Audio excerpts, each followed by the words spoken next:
Hi, welcome to Metrin. I'll be your Kannada tutor. So the best way to learn a language is to speak it every day.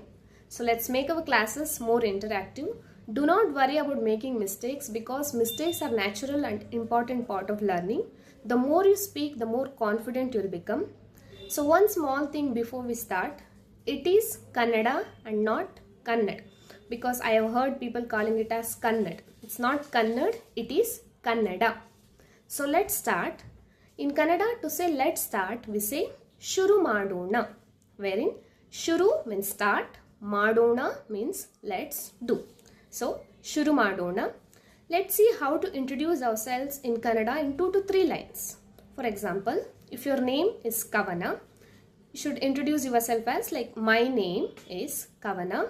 In Kannada, the same thing will be Nanna Hesaru Kavana, wherein Nanna is my, Hesaru name Kavana.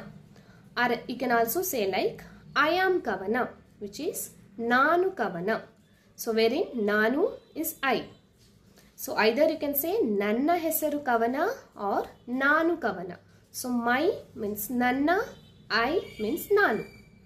My place is Bengaluru. Nanna uru Bengaluru. So my we already know which is Nanna. Uru is place, Bengaluru. I am a teacher. Nanu teacher. So I is Nanu teacher. My mother's name is Suvarna.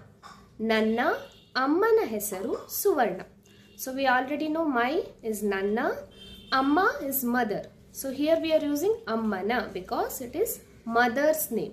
So mothers will be Ammana, hesaru Manjula. Nanna Appana hesaru Raj, which means my father's name is Raj, wherein Appa means father. So let's say all these sentences together. Nanu Kavana or Nanna hesaru Kavana, Nanna uru Bengaluru, Nanu teacher, Nanna Ammana hesaru Suvarna, Nanna Appana hesaru Raj.